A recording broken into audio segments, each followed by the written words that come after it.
12장 4절 말씀을 한번 봅시다. 12장 4절 말씀입니다. 함께 읽어볼까요? 시작. 이에 아브라함이 여호와의 말씀을 따라갔고 롯도 그와 함께 갔으며 아브라함이 하란을 떠날 때에 75세. 하나님께서 하란에서 아브라함에게 약속한 때가 있었습니다. 그때 아브라함의 나이가 몇 살이었습니까? 75세였다. 그리고 16장 3절. 이 아브라함이 하나님의 약속의 말씀을 믿었습니다. 가나안 땅을 찾아왔습니다. 그리고 나서 몇 년의 시간이 더 흘렀다는 것입니까? 10년이 지났다는 것입니다. 우리말에 10년이면 무엇이 변합니까? 강산이 변하는데 아직도 아무런 소식이 없습니다. 하나님의 약속의 말씀은 있습니다. 하나님의 약속의 말씀은 반복되고 있습니다. 하나님께서는 그 약속의 말씀을 자신을 담보하면서 말씀하시는데도 10년이라는 세월이 지났으나 아무런 소식이 없습니다. 물론 이 10년 동안에 아브라함에게 어떠한 일이 있었냐 그러면은요, 12장 16절 말씀을 보십시오. 이 10년의 세월 동안 아브라함에게 어떠한 일이 있었느냐? 양과 소와 노비와 암수 나귀와 낙타를 얻었다라고 말합니다. 많은 것을 얻는 시간이었다는 것입니다. 그 10년 동안 또 어떠한 일이 있었다라고 말합니까? 창세기 13장에서 풍부해졌다, 소유가 많아졌다라고 말씀하고 있었습니다. 그 10년 동안 아브라함은 더 부자가 되는 시간이었습니다. 또 볼까요? 창세기 25장 7절 말씀해 보면 아브라함의 나이를 말씀하고 있어요. 죽은 나이. 몇 살 때 죽었냐 그러면은 175세. 23장 1절에서는 아내 된 사라의 나이가 나옵니다. 몇 살 때? 127세. 이 말은 무엇이냐? 16장 이후에도 아브라함은 약 90년이 넘게, 그리고 16장 이후에도 이 사라는 50년이 넘게 건강한 삶을 살고 있었다는 것입니다. 10년이 지나는 동안 더 부자가 되었습니다. 10년이 지나는 동안 부자가 되었을 뿐만 아니라 그들은 여전히 건강하였다는 것입니다. 그뿐만이 아니라 10년 세월 동안 그들에게는 어떠한 일이 있었냐 그러면은요, 창세기 23장 5절과 6절 말씀을 한번 볼까요? 5절과 6절 말씀 읽어봅시다. 시작. 해족성이 아브라함에게 대답하여 이르되 내 주여 들으소서, 당신은 우리 가운데 있는 하나님이 세운 지도자십니다 라고 말씀하고 있습니다. 이것은 무엇입니까? 해족성은 하나님과 상관이 없는 사람들입니다. 해족성은 이방 사람들입니다. 아브라함의 입장에서는. 그러나 그 해족속이 아브라함을 향하여 뭐라고 호칭하냐 그러면은 내 주여. 이 말은 아브라함이 잘 살았다는 것입니다. 아브라함이 잘 살았을 뿐만 아니라 어떻게 잘 살았냐 그러면은 아브라함 당신은 우리 가운데에 하나님이 세운 지도자십니다 라고 말할 정도로 그는 하나님을 붙드는 믿음의 신앙의 열매를 잘 맺는 사람이었다는 것입니다. 그럴 뿐만이 아니라 에브론이라는 해족속 중에 에브론이라는 사람이 벌떡 일어나서 아브라함에게 뭐라고 말하냐? 내 것 당신에게 다 드릴게요. 내 것 당신에게 다 줄 수 있습니다. 내 것이 있는데, 내 것이 굴도 있고 내 것이 밭도 있는데 이거 다 당신 가지세요. 어떻게? 그냥 가지세요. 이것은 아브라함이 사회적으로 명예로운 사람이었다는 것을 말하고 있는 것입니다. 10년의 세월 동안 아브라함은 있을 걸 다 있고, 아니 더 많은 것을 갖는 시간이었습니다. 돈도 더 갖고, 건강도 더 갖고, 명예도 더 갖고, 신앙의 열매도 더 갖고, 그러나 그 세월 동안 10년이라는 세월 부족한 게 있네요. 무엇이 부족해요? 자손, 씨, 상속자가 없다는 것이에요. 하나님께서는 약속하셨죠? 하나님께서는 약속하심을 반복하셨죠? 그 약속과 반복하시면서 무엇까지도 담보하셨어요? 자신까지도 담보하시며 약속하셨습니다. 야, 너의 자손이 하늘의 별과 같이, 너의 자손이 땅의 티끌같이, 너의 자손이 바다의 모래같이 번성할 거야. 너의 자손이 번성할 거야. 그리고 그 번성한 자손이 가나안 땅을 기업으로 얻게 될 거야 라고 약속하셨다는 것입니다. 한번 생각해 보세요. 아브라함이 받은 약속, 이 약속이 시작하기 위해서 필요한 것이 있어요. 자손이 번성을 하고 번성한 그 자손이 가나안 땅을 얻기 위하여 시작해야 되는 것이 무엇이냐 그러면은, 꼭 필요한 것이 무엇이냐 그러면은 자손이고 씨고 상속자가 필요한 것이에요. 아니, 자손이 번성하려면 자손의 시작이 있어야 되잖아. 아니, 번성한 자손이 가나안 땅을 얻으려면 무엇이 있어야 된다고요? 자손, 씨, 상속자가 있어요. 시작이 아니었네요. 물론 다른 것은 더 많아졌습니다. 더 풍부해졌습니다. 더 좋아졌습니다. 그렇지만 하나님의 약속의 말씀으로는 아직 아무것도 시작되어지지 않고 있는 것입니다. 몇 년이 지났는데도 10년이 지났는데도. 그러자 1절과 2절 말씀, 1절과 2절 말씀을 읽어봅시다. 1절 2절 시작. 아브라함의 아내 사레는 출산하지 못하였고 그에게는 한 여종이 있으니 애굽 사람이 하갈이라. 사레가 아브라함에게 이르되 여호와께서 내 출산을 허락하지 아니하였으니 원하건대 내 여종에게 들어가라. 내가 혹 그로 말미암아 자녀를 얻을까 하노라 하매 아브라함이 사레의 말을 들었다. 자신을 알았어요. 사레는 자신에게는 소망이 없다는 것을 알았어요. 그런데 이 자기에게 소망이 없다는 것을 안 사레가 2절 말씀에서 어떻게 하고 있냐 그러면 사레가 이렇게 하고, 사레가 기억이 나십니까? 기억이 나십니까? 12장 창세기 12장 2절 기근이 닥쳤죠. 그러자 아브라함이 했습니다. 기근 앞에서 어떻게 아브라함이 했어요. 그럴 때에 두려움과 거짓과 수치를 당하였어요. 13절 말씀에서도 마찬가지입니다. 선택의 시간이 있었어요. 선택의 시간에 어떻게 했냐 그러면 롯이 했다는 거예요. 아브라함이 했는데 롯이 이렇게 했어요. 선택의 시간에 롯이 이렇게 자신이 먼저 기준이 되고 선택하자 진짜 보아야 될 것은 보지 못하고 죄악의 도시 소돔을 향하여 걸어가 버렸다는 것이. 그런데 또 오늘 말씀에 뭐라고요? 사레가라고 하고 있는 것이에요. 기근 앞에서 아브라함이 했던 것처럼, 선택의 시간 앞에서 롯이 했던 것처럼 오늘 소망이 없는 그 시간에 사레가라고 말씀하고 있습니다. 그리고 오늘 말씀에 이 소망이 없는 사레가 자기의 기준과 자기의 선택을 통하여 한 방법이 무엇이었냐 그러면은 여종 하갈을 통하여 자녀를 얻는 것이었습니다.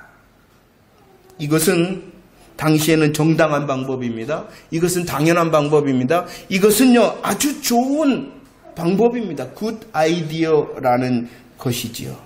약속의 시작, 자녀만 있다면, 아브라함에게 자녀만 있다면 그 자녀가 번성할 거고, 아브라함에게 자녀만 있다면 번성할 뿐만 아니라 번성한 그 자손들이 가나안 땅을 얻을 것이다. 얼마나 기가 막힌 방법입니까? 자녀만 있다면, 시작만 되어진다면 하나님도 좋고 하나님의 약속이 이루어져서 하나님도 좋고 누구도 좋고 나도 좋고, 하나님도 좋고 누구도 좋고 나도 좋고, 이 기가 막힌 사레의 방법에 2절 말씀에 아브라함이 사레의 말을 뭐했다? 들었다라고 말씀합니다. 하나님의 약속의 방법이 아니라 사라의 말을 믿었다는 것입니다. 아내의 말을 들었다, 사레의 말을 들었다. 창세기 3장 6절로 17절 말씀 무엇을 말합니까? 하와의 말을 아담이 들었다. 하나님의 약속의 말씀, 하나님의 명령보다도 하와의 말을 들었다. 아브라함은 사라의 제안에 대하여 이것이 정말로 하나님의 약속의 방법인지 고민하지 아니하였습니다. 기도의 씨름을 하지 않고 좋은 것 같아. 맞습니다. 분명히 이 사례의 방법은 정당합니다. 당연한 것입니다. 좋은 아이디어입니다. 그러나 하나님께서는 그것을 인간적인 방법이다라고 말씀하고 있는 것입니다. 오늘 2절 말씀에 이 방법을 이 방법을 계획한 사례는 또 어떻게 말했냐 그러면 여호와께서 내 출산을 허락하지 아니하였다라고 말하고 있어요. 이것은 하나님을 핑계하고 하나님을 원망하는 방법을 썼다는 것입니다. 하나님을 원망하기 때문에, 하나님을 핑계하기 때문에 인간의 방법을 썼다는 것입니다. 그래서 성경은요 얼마나 예민한지 모릅니다. 이 사례의 방법인 하갈의 정체를 드러내고 있습니다. 분명히 인간의 편으로 볼 때는, 세상의 편으로 볼 때는 사례의 방법인 이 하갈은 정당하고 당연하고 좋은 아이디어였어요. 그러나 하나님께서는 그 사례가 택한 방법의 정체를 드러내십니다. 어떻게? 16장 3절 말씀입니다. 3절 시작. 아브라함의 아내 사레가 그 여종 애굽 사람 하갈을 데려다가 그 남편 아브라함에게 첩으로 주었다라고 말합니다. 하갈 여종이었을 뿐만이 아니라 그의 정체는 무엇이었냐 그러면 애굽 사람이었다. 사라가 택한 하갈의 방법은 바로 애굽 사람 하갈이었다라고 말씀합니다. 3절뿐만이 아니라 오늘 본문 2절에서도 하갈을 애굽 사람이었다라고 반복하여 설명하고 있다는 것입니다. 그 애굽은 어떠한 곳입니까? 창세기 12장 16절입니다. 말씀해 보면은 물론 그곳에서는 양과 소와 암소와 낙이 노비를 얻었습니다. 하지만 그 애굽은 아브라함에게 두려움과 거짓말과 수치의 실패의 자리였다는 것입니다. 그 애굽의 자리에서 얻었던 많은 것 중에 노비가 있었어요. 그리고 그 노비 중에 누가 있었냐 그러면 애굽 사람 하갈이 있었던 것입니다. 애굽 사람 하갈이라는 것은 바로 인간의 방법이라는 것을 하나님께서 드러내시는 것입니다. 하나님을 핑계하고 하나님을 원망하는 방법이라는 것을 하나님께서 드러내신다는 것이죠. 인간의 편에 보면 아주 정당한 것, 당연한 것, 좋은 것이었으나 하나님께서는 그 방법에 대해서 뭐라고 말씀하시는 거라고요? 인간의 방법이요, 핑계와 원망의 방법이다.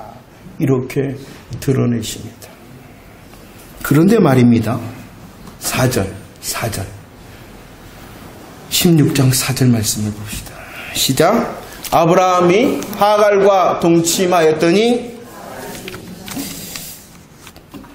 사라의 방법이 무엇이었냐 그러면은 하갈이었습니다. 애굽 사람 하갈이었습니다. 그런데 오늘 그 사례의 방법의 결과를 말씀하고 있어요. 그 사례의 인간적이고 하나님을 원망하고 핑계하는 그 방법의 결과가 무엇이었냐 그러면은 하갈이 임신하였다. 여러분 생각해 보세요. 이 4절의 시간에 사레와 아브라함이 어떤 마음이었을까요? 상상을 좀 해보세요. 소망이 없어. 좋은 방법, 당연한 방법, 정당한 방법이었어요. 그것을 통해서 아브라함에게 자기의 여종을 들어가게 첩으로 주었어요. 아브라함도 좋다 합니다. 그래, 그 방법, 우리에겐 소망이 없으니 그 방법이라도 해보자. 그랬는데 어떻게 됐다고요?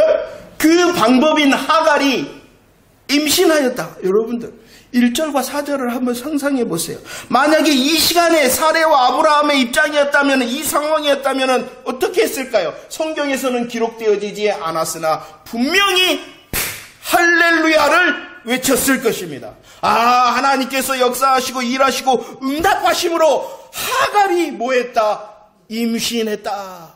저만 그렇게 느껴지는 건가요? 상상을 통으로 보세요. 분명히 이 사례의 방법이었던 하갈, 애굽 사람 하갈을 통하여 얻은 하갈이 임신하였다는 그 소식은 그들의 입장에서는 할렐루야고 그들의 입장에서는 하나님의 역사와 일하심과 응답과 은혜라는 것이죠. 묻습니다. 어떻게 하든지 자녀만 얻으면 되냐는 것입니다. 굉장히 중요한 질문입니다. 믿음의 생활을 한다면서, 신앙생활을 한다면서 우리에게 주시는 질문인 거야. 하나님의 질문인 것이. 그냥 어떻게 하면은, 어떻게 하든지 간에 자녀만 얻으면 되는, 그것이 하갈이든지, 그것이 애굽 사람 하갈이든지, 그것이 인간적인 방법과 열심이든지, 그것이 하나님을 원망하고 불평하는 방법이든지, 내게 결과만 있으면 되냐는 것이에요. 하나님께서 자녀도 주시고 하나님께서 그 자녀가 가나안 땅을 차지하도록 해주신다고 하셨으니 그냥 어떻게만 하더라도 내게 자녀만 있으면은 하나님도 좋고 나도 좋은 것이냐는 것이에요. 질문하며 생활을 해야 돼요. 질문하며 신앙생활을 해야 돼요. 아니 질문하면서 나의 믿음이 진짜인가 가짜인가를 분별해내야 돼요. 기도하고 기도합니다. 또 기도합니다. 그런데도 이루어지지 않고 있는 일이 있습니까? 우리들이 하나님의 말씀 가운데 묵상을 하든지 듣든지 아니면 찬양을 하든지 주님을 향하여 앉아 있을 때에 하나님께서 내게 주시는 약속이 이것이구나라는 정말로 확신과 기쁨이 드는 그 약속의 말씀이 있어요. 그 약속의 말씀을 기다렸는데 세월이 흘러가고 있는데 아무런 변화의 기미가 보이지 않고 있습니까?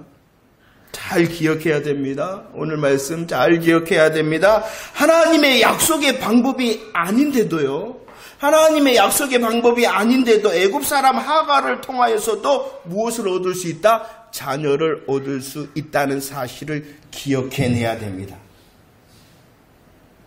하나님의 것이 아닌데, 하나님의 방법이 아닌데도 얻어낼 수 있다는 것입니다. 우리는 착각을 합니다. 하나님의 방법과 하나님의 일하심이 아니어도 내가 열심히 하면은 나의 방법과 나의 계획을 통해서라도 하나님의 뜻을 이룰 수 있다라고 착각을 하는 거예요. 하나님의 뜻이 무엇입니까?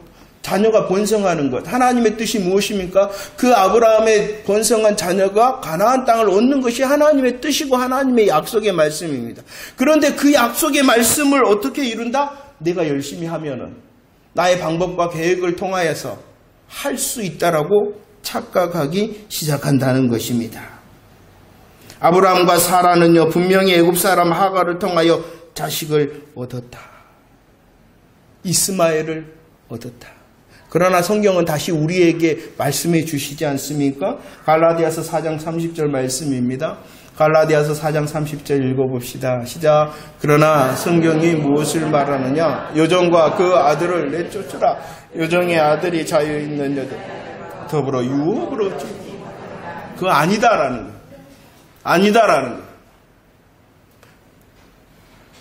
그 여정이 누구냐 그러면은 하갈, 애굽 사람 하갈. 그 아들이 누구냐 그러면은 그들이 수고하고 그들이 열심을 방법을 냈던 이스마엘. 그런데 그 이스마엘이라는 결과를 어떻게 하라라고 말씀하고 있습니까? 내쫓으라 라고 말씀하고 있습니다. 창세기 17장 15절과 16절 말씀을 읽어볼까요?